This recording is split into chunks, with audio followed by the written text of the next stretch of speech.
Seja muito bem-vindo, eu sou Paula Leal, está no ar mais um Oeste Sem Filtro. E nós preparamos um especial do programa com a seleção dos assuntos que mais repercutiram na semana. Reunimos os melhores momentos, as análises mais afiadas, os debates mais importantes que pautaram o noticiário. É hora de recapitular tudo o que foi notícia sem filtro. E antes de conferir o que vem por aí, eu convido você a se inscrever no nosso canal e a deixar o seu like, a sua curtida pra gente. Agora a gente muda de assunto para falar de uma operação no Ceará. O deputado federal André Fernandes, do PL do Ceará, afirmou que uma operação para acabar com uma plantação de maconha realizada pela Secretaria de Segurança Pública e Defesa Social do Ceará, em Acopiara, no interior do estado, não eliminou toda a área cultivada. Em vídeo divulgado nas redes sociais, o parlamentar relatou que visitou o local 2 dias depois da ação e disse que cerca de 80% da plantação ainda permanecia intacta. A operação havia sido divulgada pelo governo do Ceará como uma das maiores apreensões de drogas dos últimos anos no estado. André Fernandes também relatou que a área não estava isolada, que não havia policiamento fazendo a preservação do local e destacou que ninguém foi preso durante a ação policial. O deputado ainda levantou suspeitas sobre uma possível interrupção da operação. Na residência existente na propriedade, o deputado encontrou cadernos com anotações, um telefone celular, recibos e outros documentos. Segundo Fernandes, os itens poderiam auxiliar nas investigações. Depois das denúncias, a Secretaria de Segurança Pública e a Controladoria Geral de Disciplina abriram investigações para apurar os procedimentos adotados pelos agentes responsáveis pela ocorrência.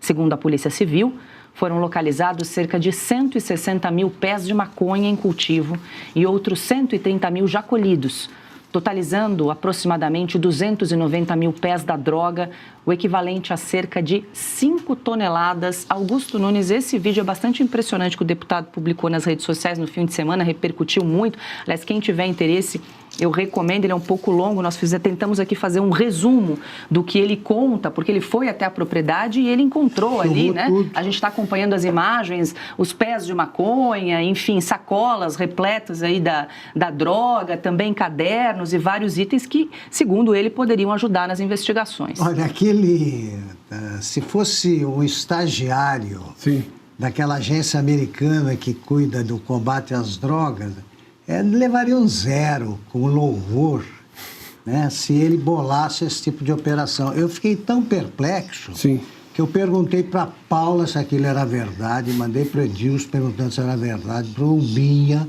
perguntando, porque eu não acreditava no que estava vendo. Ali é o seguinte, tem a plantação que ele mostra, vasta, e eles pegaram uma parte. Parte dessa parte, eles deixaram ali espalhadas, quer dizer, já deixaram a maconha para o usuário pegar, levar para casa, facilitar o trabalho já. Eles têm livros que o deputado mostra, livros com nomes de quem comprou, levou, dos distribuidores, então os livros estavam lá. Eles não colheram, não confiscaram esses livros. As provas, eles deixaram lá. Então você não entende porque houve uma operação dessas, porque a impressão que fica eles deixaram o que foi arrancado lá, eles deixaram as provas lá, e uma parte imensa da plantação não foi nem tocada. E foi interrompida. Então você tem a sensação também de que era a polícia que estava fazendo isso. Aí chegou a polícia, de verdade, e foi interrompida às pressas, porque não dá para entender como é que você, no meio de uma operação, você interrompe o negócio e deixa provas e o objeto da apreensão. Deveria ser. Está tudo para pelo meio. Então, parece até que é cabo eleitoral da oposição quem fez isso. É um material que mostra que o Ceará realmente, em matéria de combate às drogas, merece o voto de todos os traficantes do Brasil. O presidente Lula atacou o governador de Santa Catarina, Jorginho Melo, durante visita a obras de embarcações da Petrobras em Itajaí, na última sexta-feira. O petista questionou posicionamentos do governador sobre políticas de inclusão racial, como as cotas. Lula também cobrou a ausência de Jorginho em eventos promovidos pelo governo federal no estado. E o governador, que eu não sei nem o nome dele, nunca teve coragem de comparecer em nenhum evento com o governo federal. Nunca teve coragem de comparecer. E todos são convidados. Todos são convidados. Ele deveria vir para explicar para vocês, porque na campanha dele, ele tirava fotografia com a metralhadora. O petista afirmou que o governador do estado evitou parcerias com o governo federal. Ele simplesmente não participou para não fazer parceria com o governo federal. Qual é o tamanho da cabeça desse cidadão? Qual é a qualidade da massa encefálica que ele tem na cabeça? Qual é? É de se pesquisar, porque um ser humano não pode ser pequeno a ponto de não privilegiar os interesses do povo de Santa Catarina. Quando eu venho aqui, eu poderia dizer para a Magna, não vou fazer lá no estaleiro de Santa Catarina, vamos procurar outro estaleiro. Eu estou com bronca porque eu perdi as eleições, não vai fazer. Poderia ter feito isso. Não. Eu não jogo rasteiro. Eu vim aqui porque esse é o Estado brasileiro, é o Estado de gente trabalhadora. Lula ainda falou sobre a necessidade de combater o racismo em Santa Catarina e disse que é preciso evitar que a população perca o senso de grandeza. Vocês não podem permitir que prevaleça em Santa Catarina o racismo. Não pode permitir. Não pode permitir que aqui em Santa Catarina as pessoas sejam tomadas da síndrome de grandeza, porque esse estado é muito rico, não é pobre. A gente é um estado brasileiro e todo mundo tem que ser tratado igual. Todo mundo. Não tem o cara que é branco é melhor do que o que é negro. O cara que é nordestino é pior do que o do sul do país. Que história que é essa? A gente não aceita. Hitler tentou fazer isso e acabou do jeito que acabou. A gente não pode permitir essa ideia da hegemonia branca sobre o restante do país. A gente não pode. Na verdade, isso não é hegemonia branca, é hegemonia da ignorância. É hegemonia da ignorância. Que a gente tem que ter coragem de debater, gente. Olha, Ana, a gente lembra que esse evento ocorreu na última sexta-feira em Itajaí, Santa Catarina. É muito triste, né? Ouvir o presidente, é lamentável, grave, ouvir o que o presidente falou, ofendeu os catarinenses, fez inferências preconceituosas, enfim, esse trecho rodou muito as redes sociais nesse último fim de semana. Daqui a pouco a gente traz, inclusive, a resposta do governador de Santa Catarina, Jorginho Melo. Nossa, que horror, Paula. Olha, é o presidente do Brasil. Que triste isso, né? Vamos lá, alguns pontos aqui. Primeiro, o Lula falar da massa encefálica de alguém, acho que ele primeiro precisa apresentar alguma massa encefálica para poder falar da massa encefálica de alguém. Agora, ele fala do governador de Santa Catarina, que o governador não aparece, que ninguém quer fazer nenhuma parceria com o governo federal. Senhor Lula, o senhor não apareceu até hoje no Rio Grande do Sul, desde aquela tragédia. O Rio Grande do Sul ficou completamente abandonado pelo governo federal. Se não fossem as autoridades locais, a comunidade civil, as forças da sociedade civil, dos voluntários, de voluntários como a própria Revista Oeste, nós arrecadamos quase, se eu não me engano, 6 milhões de reais.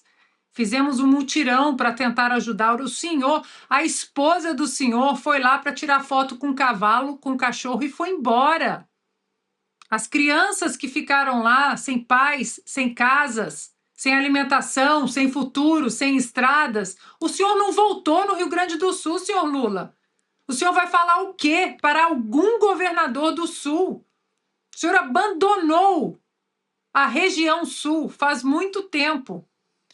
Agora, o bingo do wokeismo, da lacração, né? Síndrome de grandeza, hegemonia branca, ódio aos negros. O problema é que gente com a massa encefálica do Lula, eles têm pavor à síndrome de grandeza. E não é síndrome de grandeza do branco, do negro, do indígena, do asiático, do latino, do americano. Homens como Lula, a esquerda, tem pavor da síndrome de grandeza. Porque quando um negro tem a síndrome de grandeza e quer crescer, e quer empreender, e quer ser dono do seu destino, vocês também criticam. Porque aí não é negro o suficiente. Não é negro no cabresto, como vocês da esquerda, senhor Lula, como vocês desejam. Se é mulher que tem síndrome de grandeza, também não serve se é uma mulher que pertence à direita no mundo. Essa síndrome de grandeza que o Lula critica, agora nesse sábado, Paula, os Estados Unidos da América vão completar 250 anos. 250 anos da independência dos Estados Unidos. Uma nação que desde o início tem essa síndrome de grandeza, porque os cidadãos, preto, branco, alto, baixo, eles querem empreender, eles querem fazer acontecer, eles querem o autogoverno, eles não querem uma pessoa com a massa encefálica do Lula dizendo o que eles têm que fazer.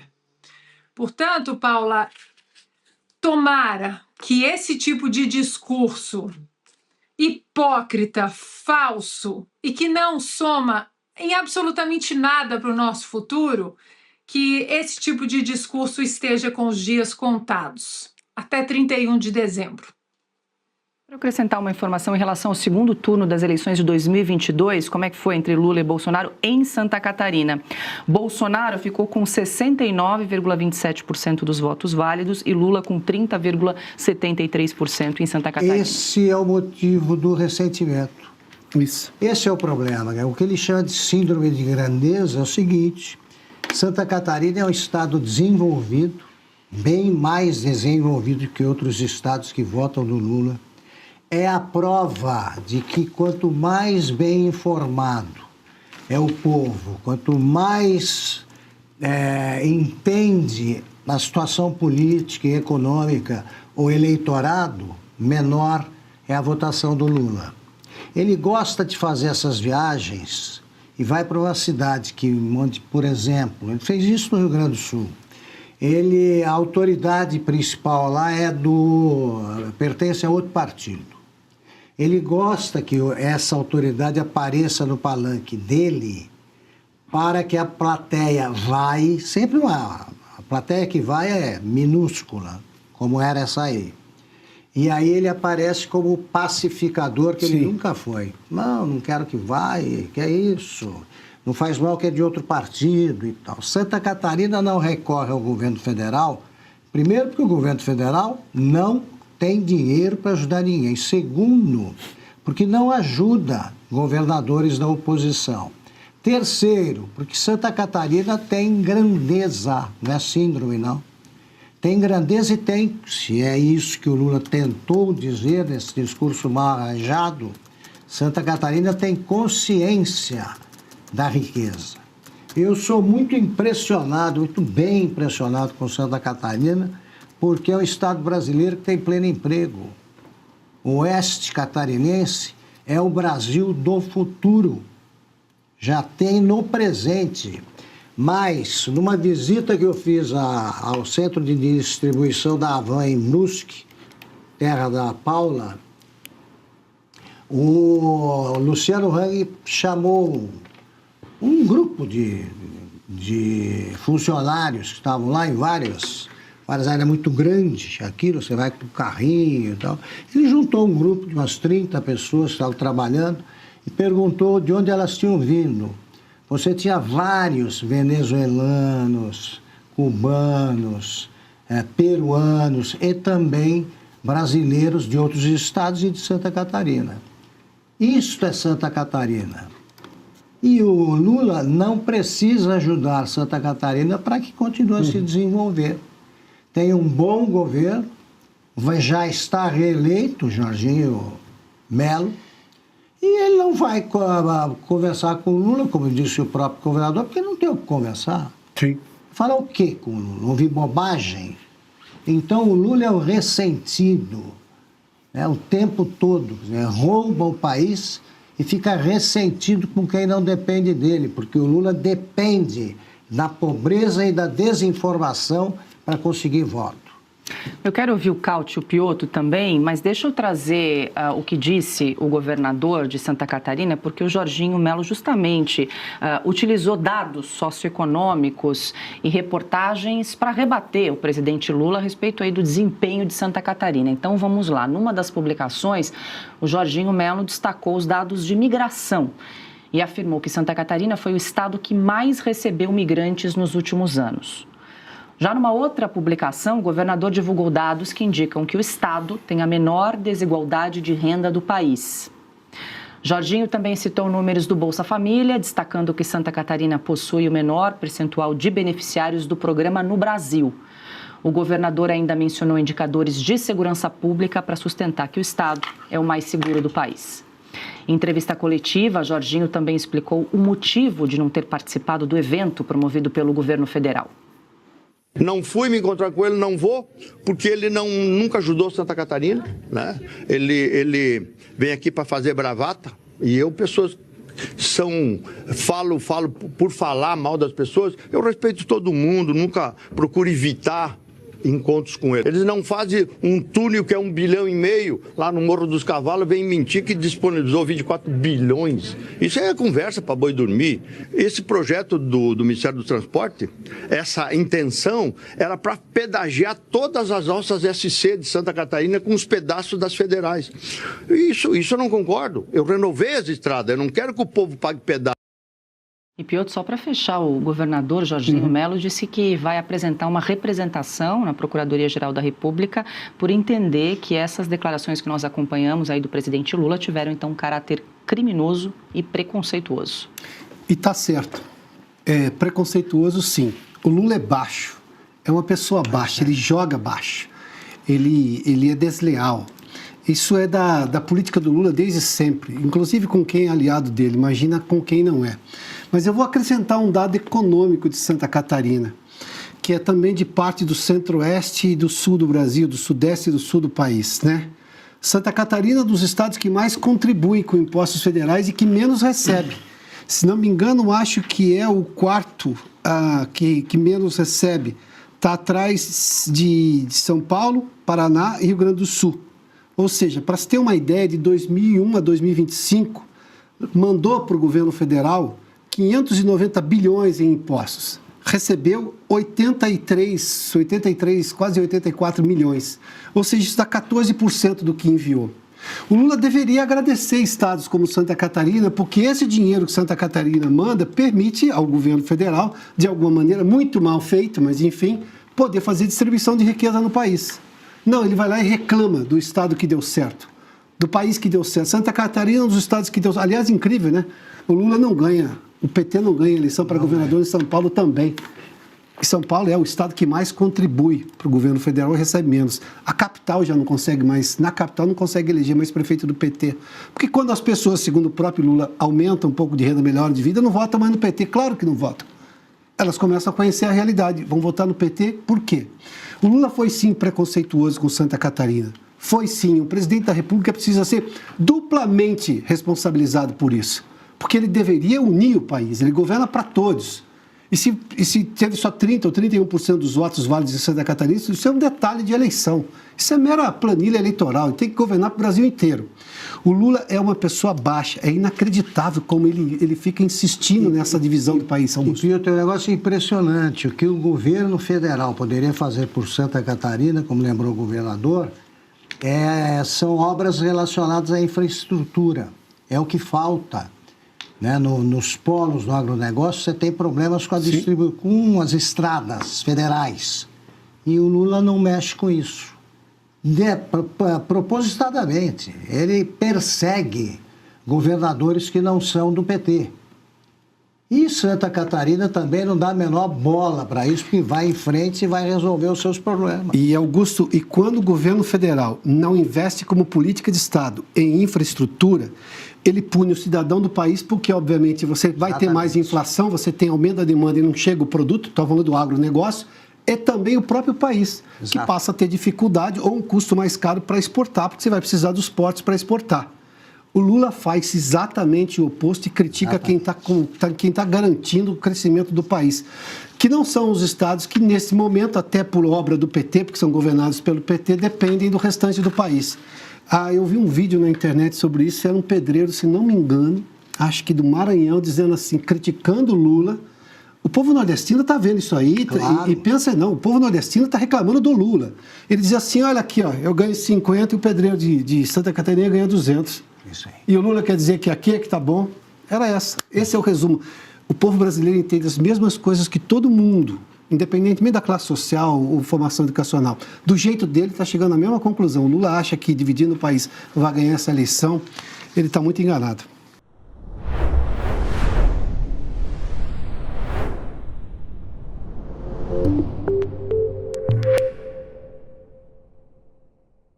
Agora eu quero falar com você sobre Red Silver, as panelas que não precisa de óleo e traz a facilidade para a saúde e para a sua casa. Você sabia que aquele pouquinho de óleo de todos os dias na comida, a médio e longo prazo, pode sim provocar ganho de peso, pressão alta e até doenças do coração?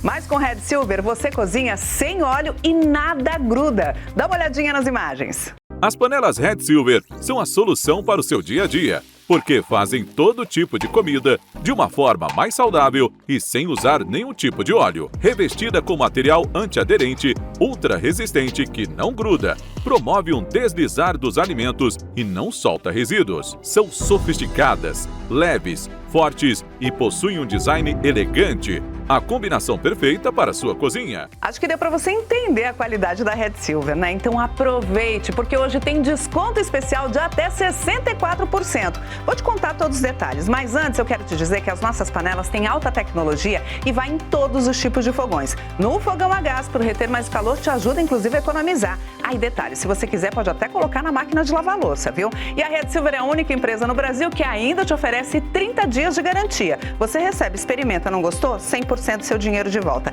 E vamos embora pro preço, ó. Atenção, porque a gente começa com este primeiro kit, que é o nosso kit padrão. São 8 peças no total, panela mais tampa, por apenas 12 parcelinhas de R$ 62,25. Mas não para por aí não, ó. Você pode optar pelo kit família com R$ 10 a mais na parcela, ou seja, 12 de R$ 72,25 você agrega esta forma, que é maravilhosa e tem a mesma tecnologia, e mais a frigideira de 28 centímetros. Tudo isso no endereço que você determinar. E de presente o jogo de facas de aço inox revestimento Red Silver. Então aproveite! Através do QR Code você pode acessar também o nosso site redsilver.com.br/oeste ou ainda pelo nosso WhatsApp 11 97661 8704.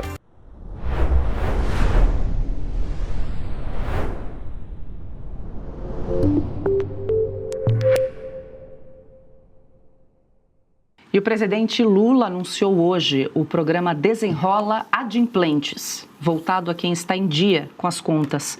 A medida permitirá a troca de dívidas com juros mais altos, como cartão de crédito, cheque especial e empréstimos pessoais, por créditos com juros menores. A operação será feita com garantia do Fundo Garantidor de Operações, mecanismo usado pelo governo para reduzir o risco das instituições financeiras e facilitar a concessão de crédito. Em maio deste ano, o Brasil registrou 75 milhões e 60 mil consumidores com nome negativado, o que representa quase metade da população adulta do país.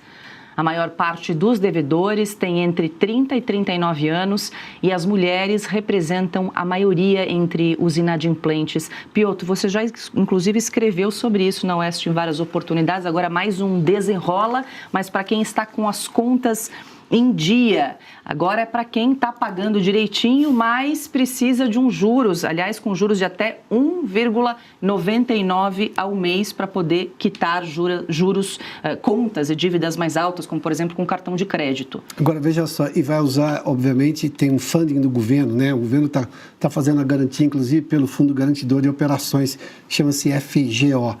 A questão é, se você tem uma situação econômica melhor, imagina que você contraiu uma dívida, né? Você contratou ali, né, uma dívida lá atrás, em que você tinha uma situação da economia ruim. A economia melhora, aparece um monte de banco querendo pegar a sua dívida com um juros menor. Ele oferece para você essa condição. A economia piorou. E aí, obviamente, que os bancos não vão fazer isso. O que faz o governo Lula? Usa toda a sua rede estatal, porque são os bancos públicos que vão fazer essa oferta desse novo enrola, sei lá o quê. Aliás, até para 90 dias já é considerado inadimplência no país pelo sistema financeiro. Mas o Lula, de novo, no ano eleitoral, ele está usando e abusando de todos os recursos possíveis para tentar melhorar a sua situação nas pesquisas. Então, aí tem duas coisas. Boa parte dessas pesquisas que mostram a aprovação do Lula e também o desejo de votar no Lula talvez não estejam revelando a verdade, porque o governo está realmente desesperado. A pergunta que se faz é, caberia isso no ano eleitoral? Quer dizer, é mais uma medida para tentar favorecer o governo atual? Porque essa situação desses brasileiros estava ruim no ano passado já. Por que o governo não tomou essa medida no ano passado? No começo desse ano também já estava difícil. Fazer isso agora no mês de julho, nós estamos em junho, praticamente julho, e está fazendo em junho porque aqui em julho já não poderia. E é por medida provisória. Por que por medida provisória? Porque não discute isso com o Congresso Nacional. Porque o Congresso agora não quer votar mais esse tipo de medida, sobretudo o Senado, onde o governo Lula não tem mais hoje uma situação confortável. Aliás, nunca teve, né? Comprava parlamentares. Houve de novo uma espécie de mensalão, digamos, à vista de todo mundo, né? Porque era emenda parlamentar para cá, troca de cargo, e ninguém escondeu isso, para se ter uma ideia. De novo, o governo Lula está usando e abusando do dinheiro do pagador de impostos para financiar outras pessoas e apenas com ganho eleitoral. Essa medida não vai existir em janeiro do ano que vem se por acaso o PT ganhar a eleição. Ou seja, isso não é nenhuma política de Estado. É medida praticamente, completamente eleitoreira, é populismo fiscal. O ministro do Supremo Tribunal Federal, André Mendonça, recebeu um pedido da Polícia Federal para prorrogar o prazo de investigação da Operação Sem Desconto, que apura fraudes no INSS. A Polícia Federal afirma que precisa de mais tempo para analisar o material apreendido durante a operação. Segundo a corporação, apenas cerca de 40% dos mais de 1.700 itens apreendidos foram analisados. A etapa inclui a análise da quebra dos sigilos bancário, fiscal e telemático de Fábio Luiz Lula da Silva, Lulinha, autorizada pelo ministro Gilmar Mendes.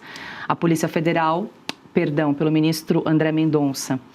A Polícia Federal alega falta de efetivo para concluir o trabalho, informa que apenas 11 agentes atuam na investigação, quando o ideal seria uma equipe com mais de 40 policiais. Ana, a gente tem acompanhado, inclusive, uma decisão do próprio presidente Lula pedindo que vários agentes da Polícia Federal voltassem ao seu órgão de origem, né? Muitos estavam emprestados, inclusive em gabinetes do ministro André Mendonça e de outros ministros do Supremo Tribunal Federal, e agora a gente traz essa informação que a Polícia Federal pede mais tempo porque está sem braços para seguir nessa investigação sobre as fraudes no INSS. E onde está o Lulinha? Está lá na Espanha, né? Até agora, aquela celeridade toda que havia antes para investigações sobre baleia, cartão de vacina, filhos do presidente Bolsonaro, parentes, primos distantes, 24 horas para isso, 72 horas para aquilo. O Lulinha continua, né? O ministro, até o próprio ministro, claro que isso tudo estando nas mãos do ministro André Mendonça, o ministro André Mendonça vai seguir o rito, já mostrou que é um homem da lei, que segue os ritos, que segue o devido processo legal, mas a gente não vê também, até por parte da imprensa, a cobrança em cima do que o próprio Lula disse, que se o meu filho tiver alguma coisa para ser explicada, que eu não vou passar a mão na cabeça, que ele venha e que ele explique. Cadê o seu filho, presidente Lula? Não apareceu, continua escondido, lá na Espanha.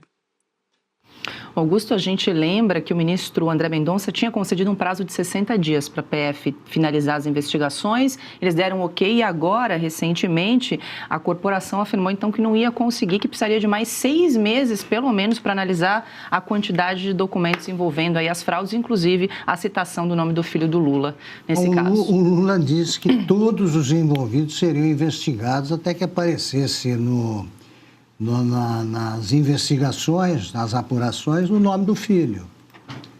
Já tinha o irmão. O irmão disse, não, vamos investigar, nesse mesmo escândalo. Aí entra o filho, já fica mais difícil.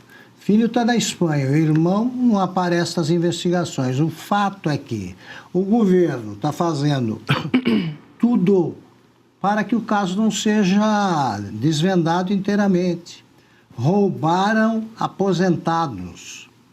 A quadrilha, chefiada pelo careca do INSS, inclui o filho e o irmão do presidente da República. E ele não quer que a coisa ande. Agora, para uma investigação dessa, você designar 11 policiais é uma ofensa à inteligência do país. Piotr, nesse caso a gente lembra que houve uma troca do delegado responsável pela investigação recentemente. Por ordem da Polícia Federal, foi feito ali um remanejamento, então quem estava ali acompanhando desde o início toda a investigação foi substituído. Isso também, claro, acaba atrasando e atrapalhando as investigações. Como disse o Augusto, o governo não quer que a investigação avance.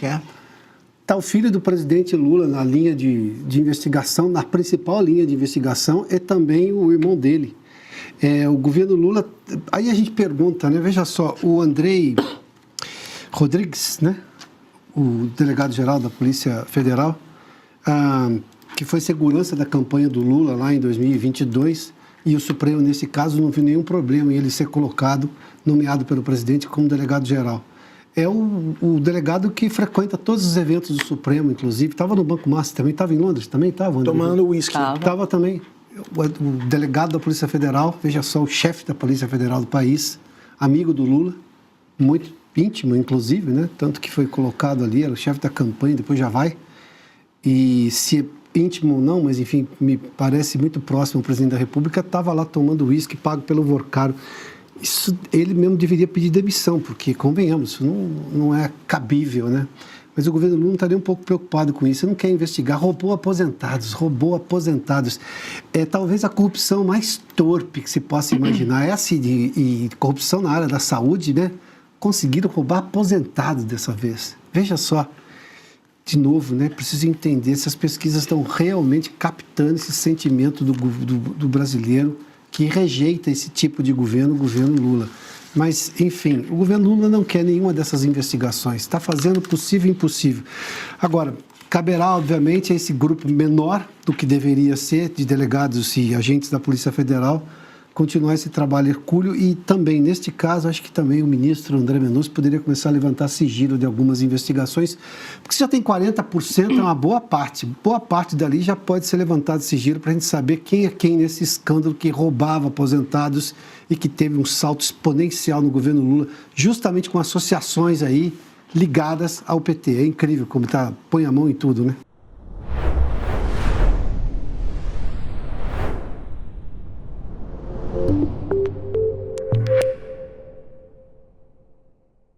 Agora eu quero falar com você sobre Red Silver, as panelas que não precisa de óleo e traz a facilidade para a saúde e para a sua casa. Você sabia que aquele pouquinho de óleo de todos os dias na comida, a médio e longo prazo, pode sim provocar ganho de peso, pressão alta e até doenças do coração? Mas com Red Silver você cozinha sem óleo e nada gruda. Dá uma olhadinha nas imagens. As panelas Red Silver são a solução para o seu dia a dia, porque fazem todo tipo de comida de uma forma mais saudável e sem usar nenhum tipo de óleo. Revestida com material antiaderente, ultra resistente que não gruda. promove um deslizar dos alimentos e não solta resíduos. São sofisticadas, leves, fortes e possuem um design elegante. A combinação perfeita para a sua cozinha. Acho que deu para você entender a qualidade da Red Silver, né? Então aproveite, porque hoje tem desconto especial de até 64%. Vou te contar todos os detalhes, mas antes eu quero te dizer que as nossas panelas têm alta tecnologia e vai em todos os tipos de fogões. No fogão a gás, para reter mais calor, te ajuda inclusive a economizar. Aí detalhe, se você quiser pode até colocar na máquina de lavar louça, viu? E a Red Silver é a única empresa no Brasil que ainda te oferece 30 dias de garantia. Você recebe, experimenta, não gostou? 100% do seu dinheiro de volta. E vamos embora pro preço, ó. Atenção, porque a gente começa com este primeiro kit, que é o nosso kit padrão. São 8 peças no total, panela mais tampa, por apenas 12 parcelinhas de R$ 62,25. Mas não para por aí não, ó. Você pode optar pelo kit família com R$ 10 a mais na parcela, ou seja, 12 de R$ 72,25 você agrega esta forma, que é maravilhosa e tem a mesma tecnologia, e mais a frigideira de 28 centímetros. Tudo isso no endereço que você determinar. E de presente o jogo de facas de aço inox revestimento Red Silver. Então aproveite! Através do QR Code você pode acessar também o nosso site redsilver.com.br/oeste ou ainda pelo nosso WhatsApp 11 97661 8704.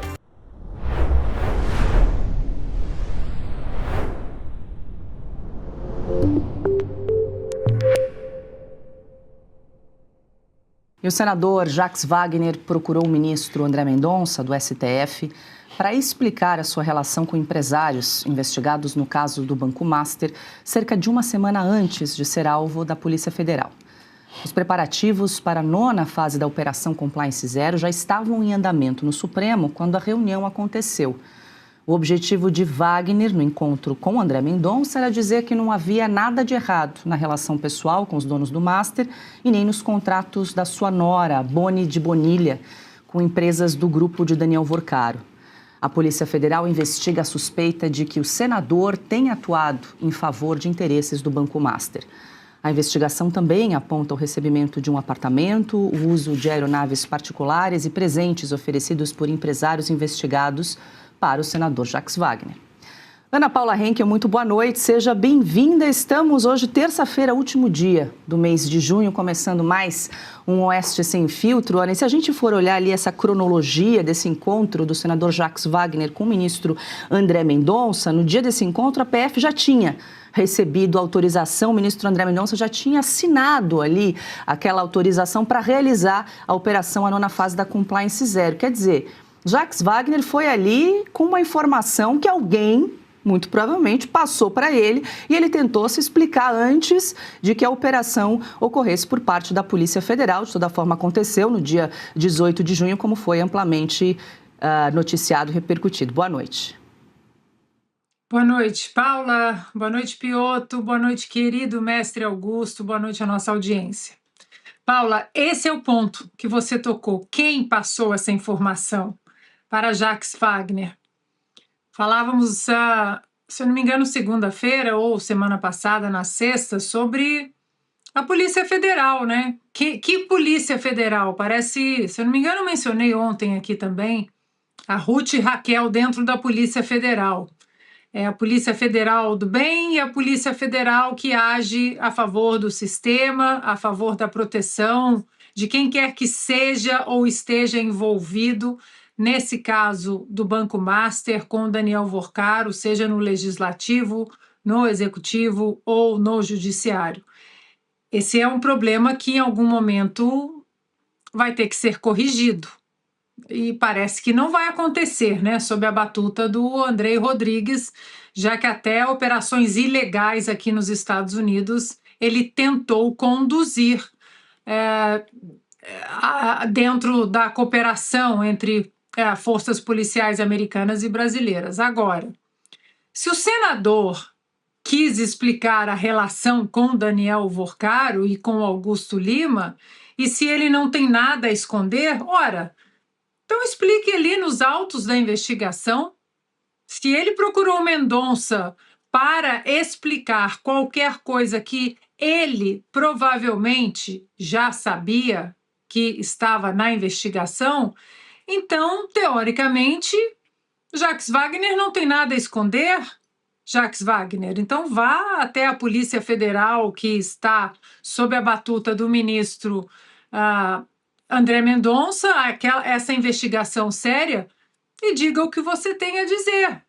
Se você quer explicar mesmo a relação com o Banco Master, com Daniel Vorcaro, acho que a Polícia Federal, que está seriamente comprometida com a elucidação desse caso, com a seriedade das investigações, tenho certeza que esses investigadores e esses delegados sérios da Polícia Federal, eles desejarão ouvi-lo. Não precisava ir até o ministro André Mendonça. Por que foi? Adalberto Piotto, muito boa noite, seja bem-vindo. Piotto, o Globo, inclusive, publicou uma foto de um encontro entre o senador Jacques Wagner e o diretor-geral da Polícia Federal, Andrei Rodrigues, exatamente, Piotto, 9 dias antes dessa operação da Compliance Zero, da 9ª fase da Compliance Zero, envolvendo Jacques Wagner. A gente, inclusive, está vendo se consegue recuperar essa foto dos dois ali ao lado, conversando de bastidor, e depois esse encontro que Jacques Wagner teve com o ministro André Mendonça para esclarecer ali a relação dele com os empresários do Banco Master. Boa noite, Paula. Boa noite, Augusto, Ana, todos que nos acompanharam. Eu começo da pergunta que a Ana fez. Por que foi? Vamos lá. Ninguém é inocente nesse país e não subestime a inteligência do brasileiro, porque nós brasileiros não gostamos que subestimem nossa inteligência. Ou ele foi lá para assumir culpa, porque se ele não tivesse culpa nenhuma, então ele não precisa ir lá. E se foi, estava querendo, porque foi informado antes, para tentar evitar, a operação, ou o envolvimento do nome dele na operação, ou que ele fosse tratado de forma diferente. Parece que nada deu certo, porque sim, houve busca e apreensão, sim, em algumas coisas relacionadas ao senador baiano. O vazamento parece claro. Essa foto com o superintendente-geral da Polícia Federal, o Andrei, essa foto é comprometedora. Mas é só uma foto. Podem ter falado de amenidades, mas pega o histórico do senador, pega o histórico do próprio superintendente da Polícia Federal, do movimento do governo qual eles representam, porque, lamentavelmente, o Andrei Rodrigues representa um governo, e isso é muito ruim, né? Porque a Polícia Federal é uma instituição de Estado, sim, a nomeação do superintendente é do presidente da República, menos do Bolsonaro, que não pôde, mas o Lula pegou e colocou o chefe da segurança da campanha dele. É o tipo de coisa que, peraí, foi lá para quê? Isso é assunção de culpa, né? Foi lá dizer, não, eu tenho culpa, mas não é tanto assim. Porque também não precisa ir, se ele não tem culpa alguma, por que ele iria conversar com o ministro que está à frente das investigações? Para falar o quê? De qual assunto? Nenhum outro assunto. A foto, obviamente, começa a complicar a situação do senador. Ou seja, esse é o tipo de coisa que quanto mais explica, no caso deles, nós estamos aqui comentando, mas quanto mais eles tentarem explicar, pior fica. E vamos que a investigação tem muito mais coisa para revelar. Esse é o mais importante, né? E é curioso que ainda assim os agentes da Polícia Federal encontraram $55 mil e 33 mil euros nos endereços do senador Jacques Wagner, tanto em Brasília quanto em Salvador. Augusto, boa noite, seja bem-vindo. Boa noite, Paula. Boa noite, Piotto. Ana, minha querida parceira, boa noite. Boa noite a você que nos acompanha. Quer dizer, se isso que encontraram com ele significa o quê? Que o Vorcaro dá dinheiro até para quem não ajuda, está dando adjutórios, né, para os amigos, não precisa nem ajudar. Agora, o ministro Mendonça? Gilmar Mendes, ele está procurando pretextos aí, qualquer justificativa na cabeça dele, entre aspas, para anular o caso.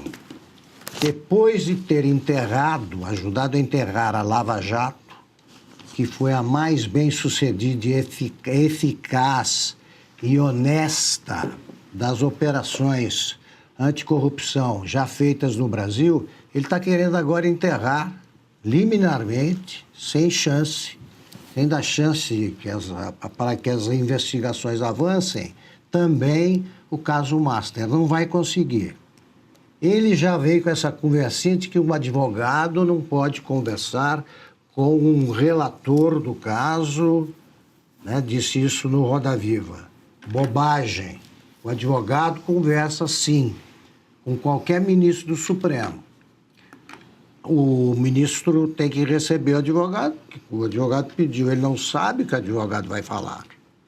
No caso, até hoje o ministro André Mendonça contou casos para dizer dos absurdos que vem ocorrendo, e que ele nem deixou que a conversa prosperasse.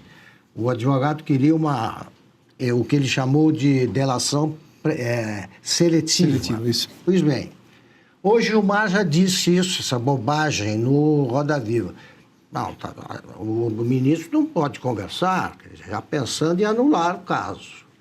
Agora, se vai o Jacques Wagner tratar do assunto, ele está dando mais um motivo, é bem suspeita essa visita, porque ele está dando mais um pretexto para o Gilmar querer acabar com toda essa investigação.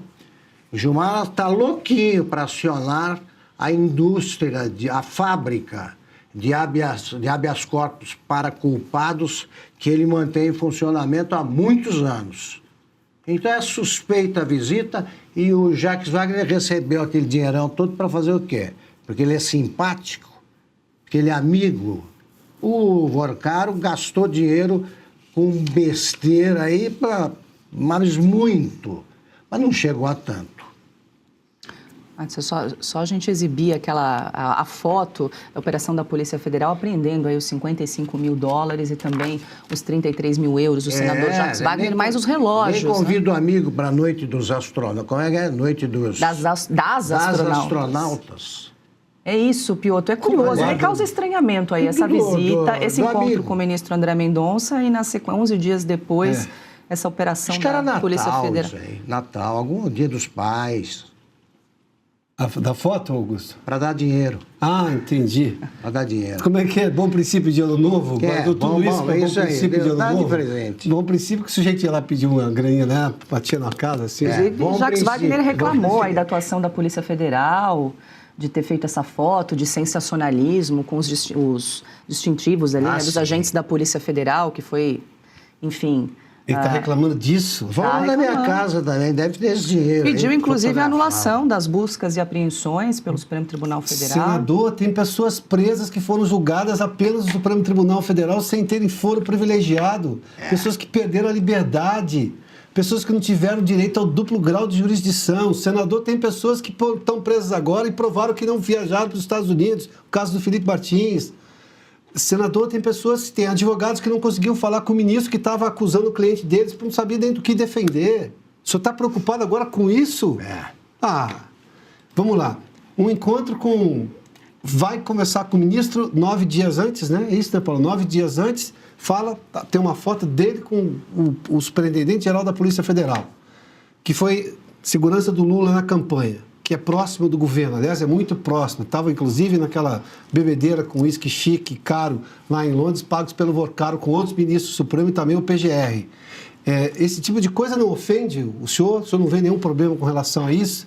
Esse é o tipo de coisa que também o Gilmar Mendes podia ter respondido, né, na entrevista ao Roda Viva, né? Cita esses fatos, o senhor não vê nada de absurdo nisso aqui? O senhor acha que um advogado conversar com o juiz, aliás, no caso, o Augusto lembrou, e Augusto me permita só relembrar, o ministro André Mendonça contou e teve o cuidado de falar, não é o Juca, que não tinha não é o primeiro era outro advogado, até para fazer justiça e não colocar todo mundo no mesmo balaio, né? Porque daí, os advogados do Vorcaro são vários, né?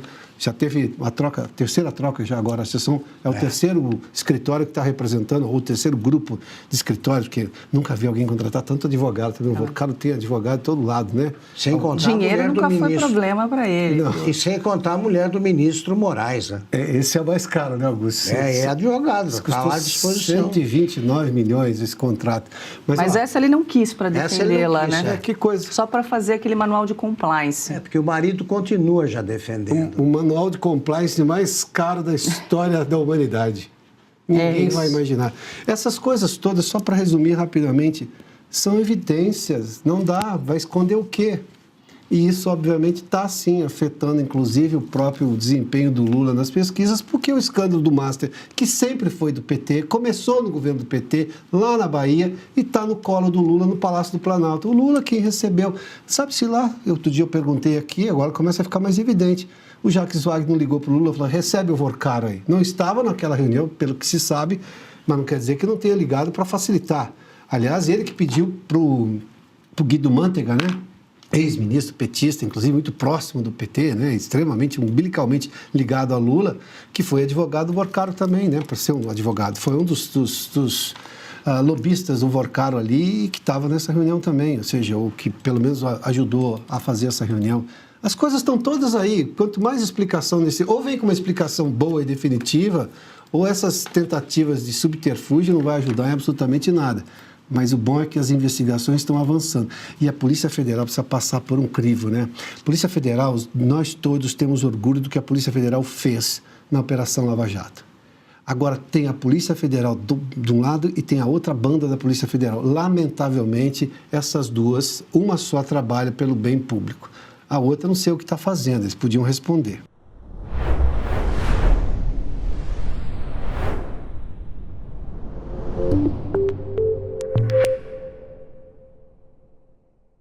Agora eu quero falar com você sobre Red Silver, as panelas que não precisa de óleo e traz a facilidade para a saúde e para a sua casa. Você sabia que aquele pouquinho de óleo de todos os dias na comida, a médio e longo prazo, pode sim provocar ganho de peso, pressão alta e até doenças do coração? Mas com Red Silver você cozinha sem óleo e nada gruda. Dá uma olhadinha nas imagens. As panelas Red Silver são a solução para o seu dia a dia, porque fazem todo tipo de comida de uma forma mais saudável e sem usar nenhum tipo de óleo. Revestida com material antiaderente, ultra resistente que não gruda, promove um deslizar dos alimentos e não solta resíduos. São sofisticadas, leves, fortes e possuem um design elegante. A combinação perfeita para a sua cozinha. Acho que deu para você entender a qualidade da Red Silver, né? Então aproveite, porque hoje tem desconto especial de até 64%. Vou te contar todos os detalhes, mas antes eu quero te dizer que as nossas panelas têm alta tecnologia e vai em todos os tipos de fogões. No fogão a gás, para reter mais calor, te ajuda inclusive a economizar. Aí detalhe, se você quiser pode até colocar na máquina de lavar louça, viu? E a Red Silver é a única empresa no Brasil que ainda te oferece 30 dias de garantia. Você recebe, experimenta, não gostou? 100% do seu dinheiro de volta. E vamos embora pro preço, ó. Atenção, porque a gente começa com este primeiro kit, que é o nosso kit padrão. São 8 peças no total, panela mais tampa, por apenas 12 parcelinhas de R$ 62,25. Mas não para por aí não, ó. Você pode optar pelo kit família com R$ 10 a mais na parcela, ou seja, 12 de R$ 72,25 você agrega esta forma, que é maravilhosa e tem a mesma tecnologia, e mais a frigideira de 28 centímetros. Tudo isso no endereço que você determinar. E de presente o jogo de facas de aço inox revestimento Red Silver. Então aproveite! Através do QR Code você pode acessar também o nosso site redsilver.com.br/oeste ou ainda pelo nosso WhatsApp 11 97661 8704.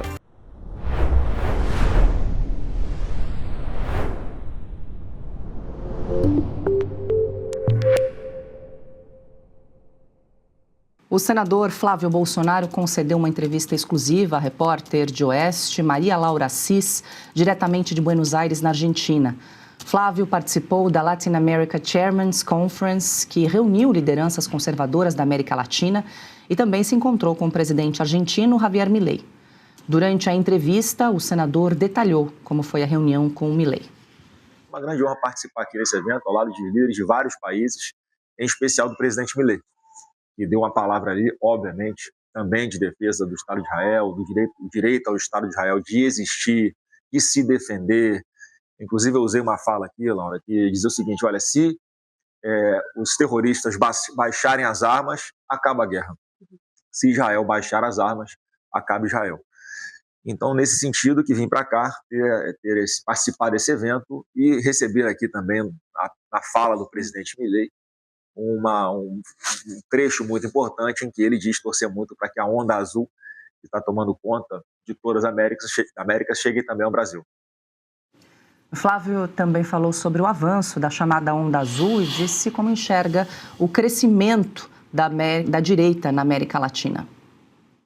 Olha, o que eu vejo na história recente para trás aqui é que é o seguinte, a gente tem ciclos, né, de governos que vêm de esquerda, governos de direita, e nesse momento há esse ciclo nas Américas de governos de direita, que é a chamada onda azul. Aconteceu em vários países, está acontecendo em vários países, vai chegar no Brasil também, eu tenho certeza disso. O cuidado que nós temos que tomar é o seguinte, Laura, porque sempre, como há esse ciclo, o governo de esquerda vem e destrói por onde passa. Deixa a miséria de legado, corrupção, incompetência, violência, tudo de ruim. Aí vem o governo de direita, ajusta as contas, conserta, começa a caminhar no caminho da prosperidade, e aí vem, mais uma vez, aqueles candidatos de esquerda com mentiras, com falsas narrativas, e acaba convencendo uma parte do eleitorado que o que a direita fez havia sido ruim. Então, eu tenho a convicção de que, dessa vez, essa onda vai ser uma onda mais permanente, porque são governos eleitos de direita que são estruturados, que vão acabar com essa mentira de que a direita não cuida das pessoas que mais precisam. Sim, nós cuidamos, nós abraçamos quem mais precisa, a gente tem que comunicar melhor. Então é o seguinte, eu entendo, né, que o Estado tem que estar ao lado das pessoas, tem que proteger as pessoas que mais precisam, aquelas pessoas mais vulneráveis. E a gente tem que também oferecer a essas pessoas um ambiente favorável para, caso elas poderem conseguir levar mais dignidade para dentro de suas casas. Deixa eu aproveitar para mandar um abraço para a nossa colega Maria Laura, Sim. que é jornalista, repórter, mora em Buenos Aires, ela é brasileira, mas mora em Buenos Aires há muitos anos e ela participa do Jornal da Oeste, segunda edição, alguns dias durante a semana, e teve a oportunidade de fazer essa conversa com exclusividade com o senador Flávio Bolsonaro, Piotr, e no último domingo ele inclusive fez a abertura, né, o discurso de abertura dessa conferência na Argentina, se encontrou com Javier Milei, tem foto dos dois, inclusive falando aí dessa onda, dessa maré azul na América do Sul. Que ele diz que é uma onda mais resiliente agora, né? Porque o continente, estou falando desta parte, né, do sul-americano, oscilava muito, né? Tinha uma onda de candidatos da direita que venciam, depois a esquerda voltava, enfim. Agora parece que não. Parece que será mais consistente. Até porque esses presidentes todos estão entregando recuperação econômica, a começar do Javier Milei. Né? Mesmo o Uruguai, que teve agora, voltou à esquerda, mas o Uruguai é um país bem mais estável do que todos os demais. Então há uma diferença. Ali você tem um projeto de governo e você não tem exatamente o que aconteceu na Venezuela, o que aconteceu na Bolívia. Muito diferente disso. Mas tem uma coisa muito importante nessa entrevista, e isso explica talvez também a queda que houve da popularidade do Lula, da intenção de voto do Lula na região Nordeste. Caiu 5 pontos, segundo a última pesquisa da Nexus, e um aumento de 2 pontos do Flávio Bolsonaro na região. Isso explica muito do que há um trabalho agora, porque a região Nordeste, e isso é lamentável, o PT sempre tratou como curral eleitoral, que é uma expressão ruim, mas enfim, esse é um fato. Porque se aproveitava das pessoas mais pobres, oferecia ali uma bolsa e dizia, ó, se eu ganhar a eleição, você continua recebendo. Se eu perder, você não ganha mais essa bolsa.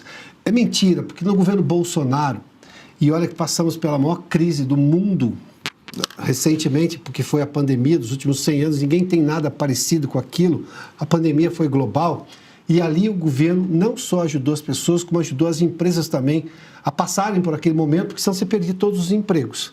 Você conseguiu recuperar o país. O Brasil foi dos países, dos exemplos de saída bem-sucedida da pandemia e de recuperação econômica, mesmo com a guerra da Ucrânia, que também criou outro problema adicional, que foi o problema do preço do petróleo.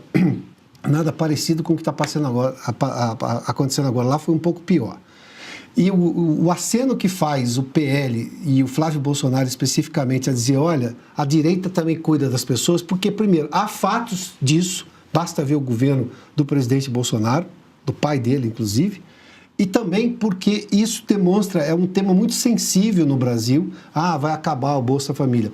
Não dá para acabar o Bolsa Família da noite para o dia, em que pese o fato de não ter porta de saída, isso é lamentável. Você tem que manter essas pessoas com alguma ajuda por algum tempo e você apresentar alternativas ao longo do tempo. O PT não quer apresentar alternativas, tanto que passou 4 anos sem apresentar alternativa alguma.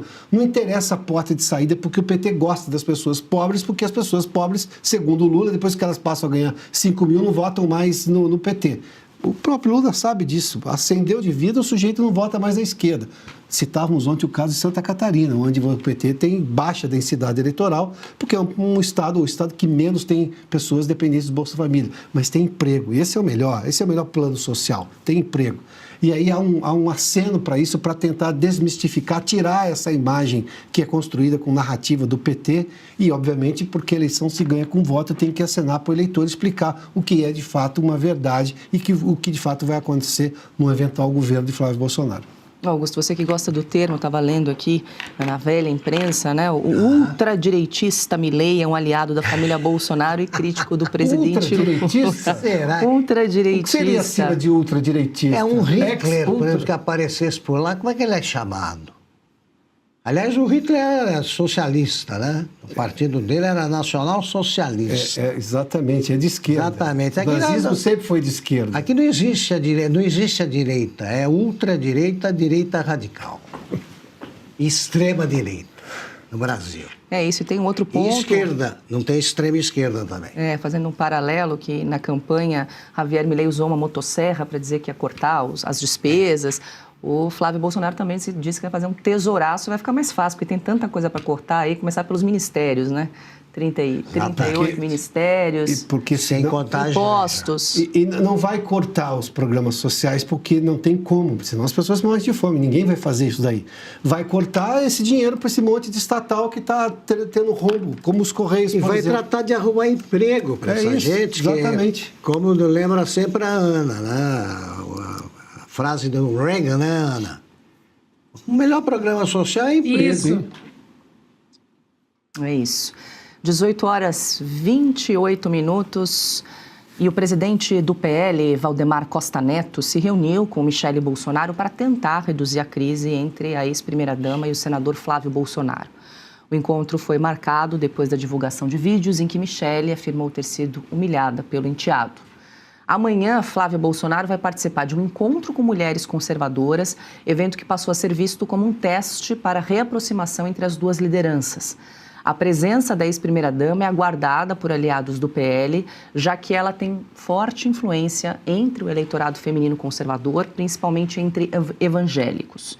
A definição sobre a participação deve indicar como vai ficar a relação entre ela e Flávio Bolsonaro nos próximos passos do partido e também da pré-campanha, né, Ana? Era muito aguardada aí a presença da ex-primeira-dama Michele Bolsonaro nesse encontro que, Flávio, já estava marcado esse encontro no dia 1º de julho com mulheres nesse aquecimento de pré-campanha do senador e pré-candidato Flávio Bolsonaro. Hoje, então, o presidente do partido, Valdemar, que antecipou a viagem dele, que ele estava nos Estados Unidos para tentar entrar em campo e apagar esse incêndio entre Michele e o senador Flávio Bolsonaro, para ver se eles conseguem chegar num denominador comum em relação a essa campanha. Inclusive, o apoio de Michele Bolsonaro seria muito importante para Flávio nesse momento e daqui para frente, quando efetivamente a campanha começar.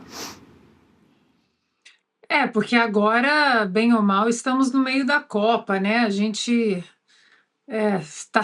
estamos sofrendo aqui no meio da Copa. Aliás, um pequeno parênteses aqui para que Copa, né? Cada jogo a gente fica tenso. Às vezes você não tem time nenhum que você está torcendo, mas ontem foi um dia ali nos pênaltis, meu Deus. Então o pessoal está ali ainda nessa névoa da Copa do Mundo.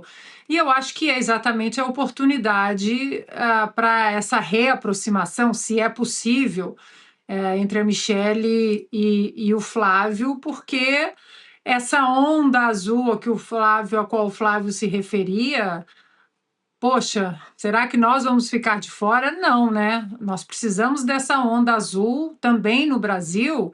E o Flávio, que tentou durante muito tempo fazer pontes, vem fazendo pontes, vem tentando conversar com setores que antes não tinham, né, torciam ali o nariz para o Flávio. Ele conversou com setores, principalmente setores dos empresários, da própria Faria Lima, ele derrubou muros, ele construiu pontes. A Michele já tem um outro eleitorado, onde o Flávio ainda tem números não tão expressivos, que é junto aos evangélicos, às evangélicas, às mulheres. Então, o cavalo praticamente selado está passando na nossa frente, né? Essa onda azul, até mostramos no de leste a oeste de sexta-feira, Paula, analisamos com detalhes exatamente essa onda azul e o Brasil. Mostramos o mapa da América Latina, da América do Sul, e o Brasil ali vermelhinho ainda, né? Uma pena que o vermelho do Brasil não é o vermelho daqui dos Estados Unidos, do Partido Republicano.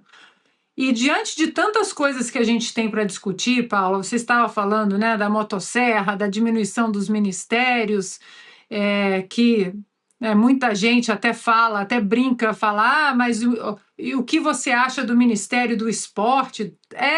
Afuera, vou usar o que o Milei disse, pode acabar, um ministério inútil esse Ministério do Esporte, é uma vitrine política, trocas de favores, trocas ali de recursos que nunca ou raramente chegam lá embaixo, na ponta, onde o atleta de fato precisa.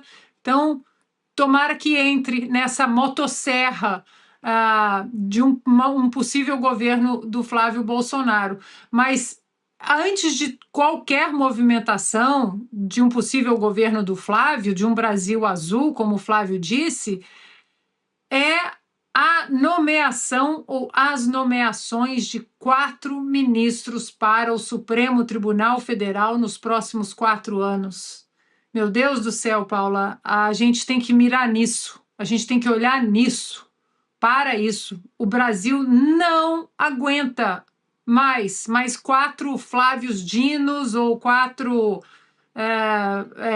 Zanins ou 4 comunistas, socialistas. Aí eu acho que vai ser uma volta, vai ser um caminho com uma volta muito difícil para a gente, Paula. Se já está difícil do jeito que está, imaginem mais 4 ministros aliados a essa turma vermelha da América do Sul. A líder da oposição venezuelana, Maria Corina Machado, afirmou que a ditadura de Nicolás Maduro fechou o espaço aéreo do país para impedir o seu retorno à Venezuela. Maria Corina informou que pretendia retornar ao país para acompanhar as ações de resgate depois dos terremotos que atingiram o país na semana passada. Segundo autoridades venezuelanas, o espaço aéreo ficará fechado para voos internacionais até o dia 7 de julho. O governo ainda não se manifestou sobre as acusações de perseguição política. Os terremotos já deixaram 1.943 mortos e mais de 10 mil feridos. Maria Corina também acusou o regime de dificultar a chegada de voluntários e de ajuda internacional às áreas atingidas. Diga, Augusto. Queria manifestar minha surpresa, porque quando você tem um terremoto ou qualquer tragédia num país, você abre aeroportos para receber. Você tem que receber ajuda. Receber pessoas, eu não entendi essa. Ela está querendo impedir a volta da Maria Corina. Isso. É isso? É uma irresponsável essa vice-presidente que assumiu, então. Quer dizer, é um Maduro à sua maneira, porque você fecha o aeroporto e se a gente quiser mandar ajuda, manda para onde? Isso. É isso que eu queria dizer. É muito triste, né, Ana? Primeiro, nossa solidariedade, são milhares de famílias em sofrimento, quase 2 mil mortos nesse momento, mas há uma perspectiva muito trágica em relação aí à Venezuela, muitos desaparecidos, né? Se fala em 10 mil mortos, 20 mil, enfim, a gente precisa aguardar nos próximos dias, são momentos muito delicados de um país que já estava muito sensibilizado pela questão política e agora foi atingido aí por esses 2 terremotos na semana passada e infelizmente, tem a politização de uma tragédia, Ana. E com cadáveres insepultos aí pelas ruas, né? Loucura. E os vídeos começam a aparecer agora, inclusive de pessoas soterradas, né? Nossa, tão difícil, muito difícil acompanhar esses vídeos. E o que parece que o regime está fazendo, né, é que impedir que a Maria Corina Machado volte ao país, eles estão mais preocupados com ela voltando ao país e ajudando e podendo ter uma conexão orgânica com um povo cansado desse regime nefasto do que qualquer outra coisa. Como Augusto disse, diante de uma situação trágica como essa, É o contrário, né? Os aeroportos estão abertos para receber ajuda, mantimentos, pessoal. Quantas equipes de resgate de vários países estão lá? Estados Unidos, Espanha, Israel. Aqui da Califórnia mesmo saiu uma equipe com cães farejadores, né? Porque aqui na Califórnia, como nós estamos em cima da falha de San Andreas, então existem muitas equipes aqui que são treinadas para terremotos, além dos cães farejadores, então saiu uma equipe grande daqui. E por que a Maria Corina Machado não pode fazer esse contato agora com o povo? É medo político, não tem nada de... a politização é um medo político, porque o povo já está exausto, já está cansado há décadas. Depois de 3 de janeiro, com a captura do Nicolás Maduro, os venezuelanos puderam respirar um pouco. Estados Unidos começou a cuidar do povo venezuelano, a cuidar do petróleo. Eles colocaram uma embaixada em Caracas e as coisas começaram a andar um pouco melhores. E claro que os venezuelanos que estavam até adormecidos, né, diante de tantas décadas de absoluto descaso, agora eles sabem, mais do que nunca, que eles não querem o que foi apresentado para eles, empurrado para eles de maneira ditatorial durante as últimas décadas. Então, a politização é de um lado, é do lado do regime que não quer que uma possível força que substitua a força atual, que ainda reside ali, de certa maneira, com a vice, que agora é a presidente Adelcy Rodrigues, que ou ela, Maria Corina Machado, ou qualquer outra força que possa fazer alguma ameaça à queda de vez do regime, é claro que eles vão barrar. E isso é muito triste, porque colocaram a política, não apenas a política, mas um regime nefasto acima até da própria ajuda humanitária. Pois é, Piotr, além desse relato da Maria Corina de tentar voltar para a Venezuela e não conseguir, também a oposição diz que estão tendo dificuldade, os voluntários, na arrecadação ali de doações, porque o governo quer centralizar todas as doações, né, que chegam de vários países nesse momento e dificultar a ajuda de voluntários, né, para descentralizar aí o recebimento de todas essas ajudas às vítimas dos terremotos. Então, vamos, se me permite ampliar um pouquinho o que está acontecendo na Venezuela. Nós temos uma prova cabal de que o regime continua muito forte lá. Levaram um solavanco enorme com a retirada do Maduro. Claro que há uma influência americana agora muito forte ali, mas isso é uma prova cabal de que talvez, eu não sei exatamente quais são todos os planos do governo americano para a Venezuela, mas talvez tenham de ser refeitos e recalculados, porque o regime deu uma amostra aqui que dentro dele há quem esteja resistindo a esse novo tempo da Venezuela. Negar ajuda exterior, proibir voos estrangeiros, dificultar o trabalho do próprio povo venezuelano em socorrer os seus conterrâneos, impedir a volta da Maria Corina Machado, que obviamente que ela quer participar desse processo, é da natureza, ela é uma líder venezuelana. Isso demonstra que o regime está ou se reestruturando dentro do que é possível, dada a realidade que eles têm agora, e isso talvez vá demandar, e talvez já esteja demandando, um recálculo por parte do governo americano de como a Venezuela vai se dar por agora. Depois dessa crise, eleições precisam ser feitas urgentemente na Venezuela com garantias internacionais, e essas garantias, eu estou falando internacionais, né, entre aspas, as garantias serão sempre as americanas, porque tudo indica que o regime está tentando se reorganizar. Esse tipo de proibição, num momento como esse, não só é estupidez, seria estupidez em qualquer lugar do mundo. Ali não. Ali é uma tentativa de manter centralizado o governo como dono de tudo, inclusive da ajuda, até no que ele não consegue fazer, ou no que ele vai fazer muito menos, ou de forma ruim ou pior do que faria se tivesse mais gente participando. Regimes ditatoriais não morrem da noite para o dia. E a Venezuela sempre foi uma ditadura desde que o Chávez assumiu e transformou aquilo, uma nação próspera e rica, num dos lugares mais pobres hoje e mais carentes da América Latina, sobretudo na América do Sul especificamente. É o regime se reorganizando. E talvez os americanos, que têm uma série de problemas para resolver, a começar da questão com o Irã, a Venezuela agora parece que está tentando aproveitar essa brecha para se reorganizar. Esse regime não morre da noite para o dia. Essa gente precisa de controle e de acompanhamento diário. É o tipo de coisa que, obviamente, vai talvez fazer mudar alguma coisa. Esses ecos vão chegar na Casa Branca, no Departamento de Estado, e mudar a forma como os americanos, na minha opinião, acertada. Não dava para mudar, de repente, o regime. Você não tira essa gente do poder da noite para o dia. Prova cabal a gente está vendo agora. Mas talvez precise ser um pouco mais forte agora, porque parece que o regime está tentando se reorganizar onde ele consegue, apesar desse sufoco americano. E a Suprema Corte dos Estados Unidos decidiu manter as leis que restringem a participação de atletas transgênero em equipes femininas de escolas e universidades públicas.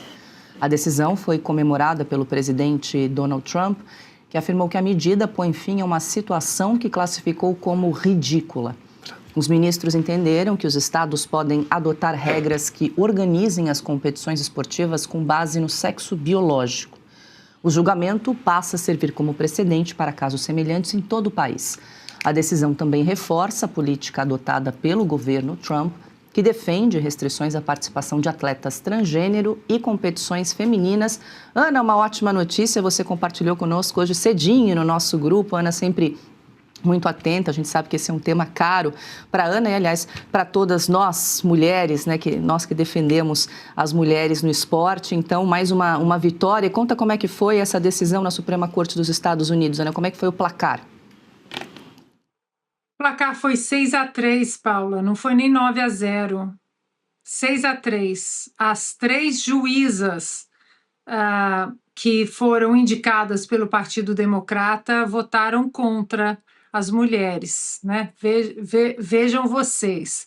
É uma vitória muito significativa e a gente precisa entender o que aconteceu hoje e dá até para a gente voltar ao caso do Roe versus Wade, que foi a lei que a Suprema Corte, a lei que os democratas diziam, né, o direito ao aborto, que nunca houve direito na Constituição ao aborto. O que aconteceu há mais ou menos 2 anos e meio?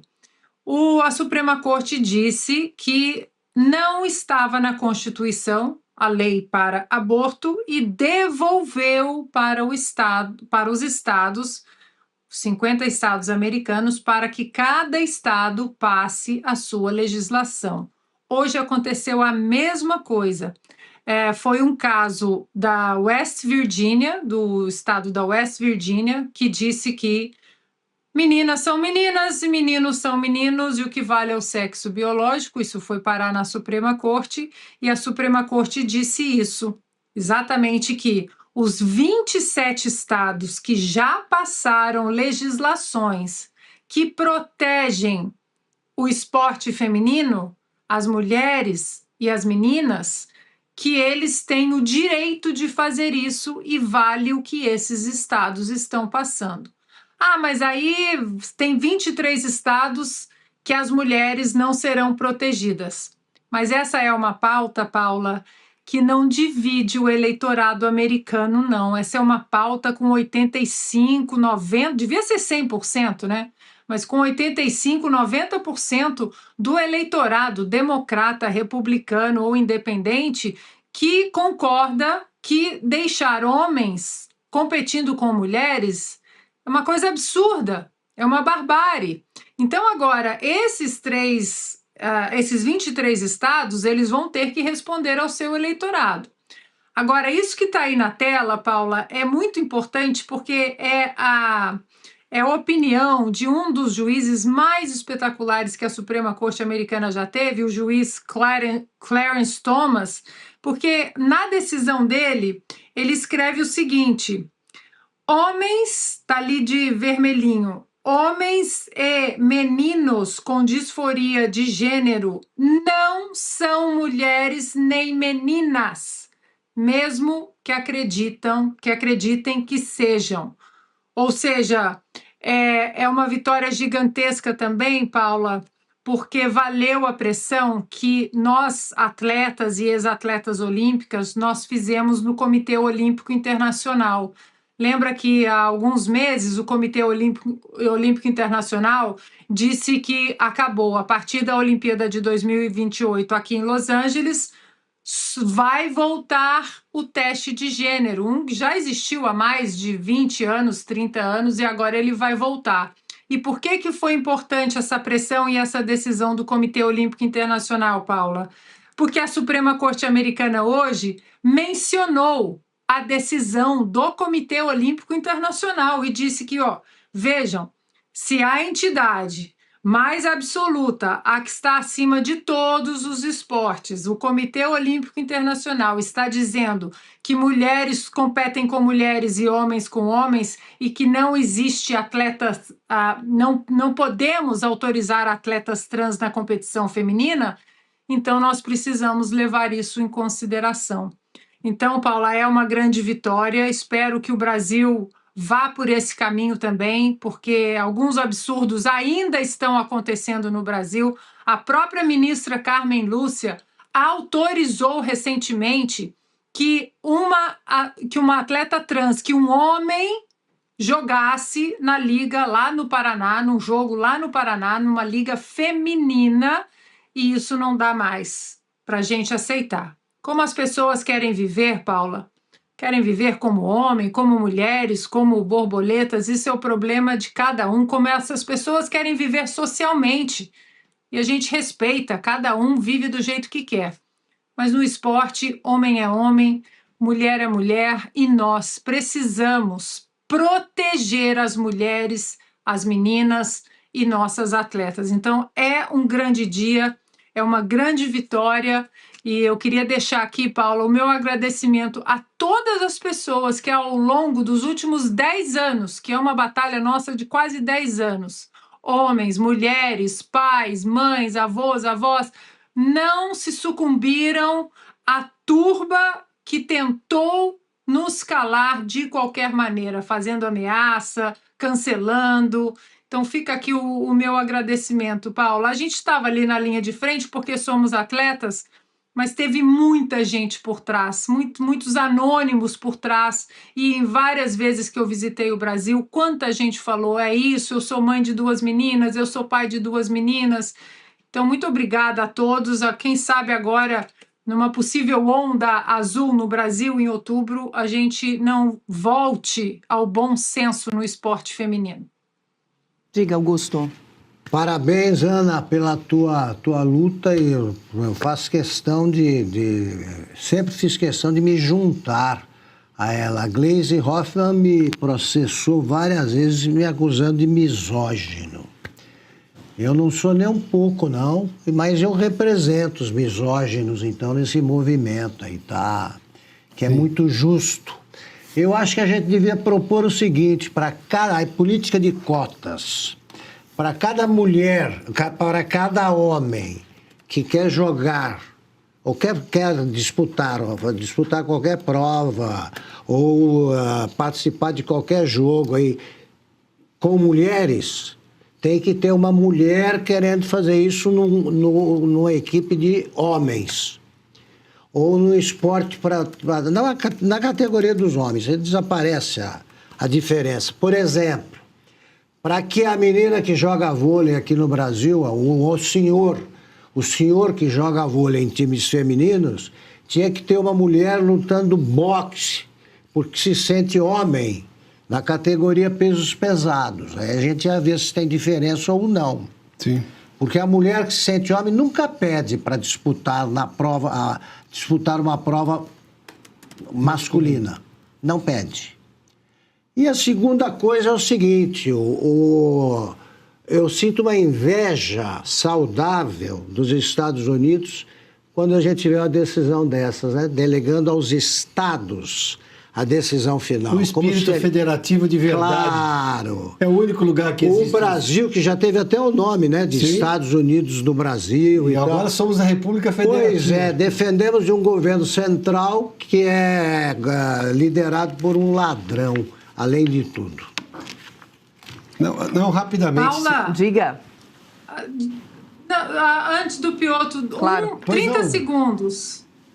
Agora, o nosso próximo passo vai ser tentar reverter as barbaridades cometidas contra as mulheres e devolver, principalmente, as medalhas olímpicas que foram concedidas a homens, às mulheres que foram, de fato, as vencedoras daquelas categorias. Isso aí, uma batalha de cada vez. E nada mais justo. E olha que veja só, né? Nós estamos em 2026, a gente está discutindo se o banheiro de mulher só pode entrar mulher. Porque agora, o sujeito se sente mulher, barbado. É isso aí. E, não, posso entrar. Olha, pai de meninas univos, eu sou um deles, tá? Não tem essa história, não. Isso é um absurdo, não se pode permitir esse tipo de coisa. E Mulher não entra em banheiro masculino. Mas é um tipo de coisa que, veja só, essa é uma decisão, a Ana já falou disso aqui com muita propriedade e há bastante tempo. A constituição física é diferente, a força é diferente. Evidente. Só para pegar um exemplo do vôlei, eu não joguei vôlei como profissional, longe disso, mas na escola, meu professor de educação física era muito fã de vôlei no começo do colégio, e você via o treinamento do masculino e do feminino, você tinha uma diferença enorme ali, e tá tudo bem, tanto que você tem duas, né? Tem o feminino e o masculino. Agora, você pega um sujeito daquele, passei a me sentir mulher agora, e vai jogar com as moças, imagina lá o estrago que não faz. Imagina no basquete, então, que é jogo físico, pesado. Você pensou ali, pega a seleção feminina de basquete americana, joga lá com os caras da NBA, o tamanho dos gigantes ali. Óbvio que você tem uma diferença, mas... Uma mulher que se sente homem vai lá e tenta disputar um jogo com o Michael Jordan, né? Agora, o que a gente viu aqui é, primeiro que, veja só, a maioria de 6-3 foi formada porque os homens da Suprema Corte Americana votaram. Se dependesse só das mulheres, como a Ana mencionou, que são 4 juízas, teria perdido por 3-1. Não, ainda bem que são 9 e os 5 homens votaram por entender que os estados têm sim, isso não é contra a Constituição. Porque, homem é homem, mulher é mulher, menina é menina, menina é menina, e ponto, segue a vida. Agora, só tem mais um ponto. Por mais que esses estados, e há estados, obviamente, que ainda defendem essa história, a Ana já falou, a maioria americana não pensa dessa maneira, não quer homens biológicos competindo em esportes femininos. Tirando o lugar de mulheres. Você tem uma pressão agora, porque agora você tem o aval da Suprema Corte Americana dizendo para ela, escuta, por que vale naquele estado? E a política americana, até por ela ser federativa, você usa muita lógica da comparação, né? Um estado olha para o outro, por que está funcionando aí, não está funcionando aqui? E você tem o aval de nada mais, nada menos do que a Suprema Corte Americana, a maior e mais importante Suprema Corte do mundo, né? E isso vai gerar uma pressão enorme nesses estados democratas ou liberais, como os americanos chamam lá, que acham que isso aí é normal e não é normal, convenhamos, né? É curioso, esse fim de semana eu participei de uma festa junina e tinha lá uma brincadeira, o tal do martelo da força, sabe? Que você bate. Sim. A primeira coisa que eu perguntei, eu falei, mas vai ter categoria masculina e feminina e trans? Aí faz uma separada. Perfeito. Aí eu participei. Daí assim ficou justo. É isso aí. Não é, Ana? Eu acho importante a gente falar para a nossa audiência também que nós estamos falando não apenas de competições amadoras, mas de atletas, né? Agora com a decisão do COI, esse ano caiu isso, mas nós estamos falando de meninas que perderam bolsas em universidades americanas para homens. Nós estamos falando de um ex-campeão da NCAA que se sentiu mulher, foi competir com as mulheres na natação, no campeonato universitário, e ele foi campeão com 2 piscinas na frente da segunda colocada. Então, mais uma vez, como a pessoa quer viver a vida social, isso é o problema de cada um.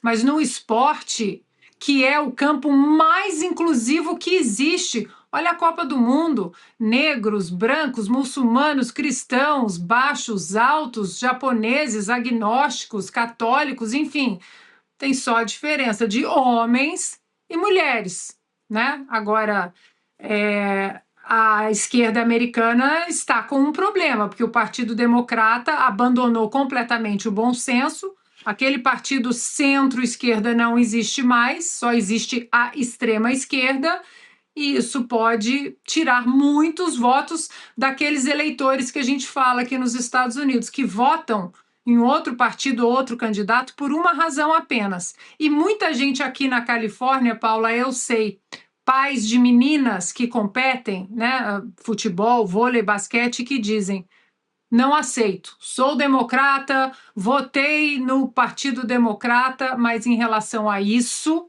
eu vou votar no Partido Republicano. E essa edição especial de Oeste Sem Filtro fica por aqui. Lembre-se de fazer a sua inscrição no canal da Revista Oeste, de ativar as notificações e deixar o seu like. Muito obrigada pela sua companhia e até a próxima.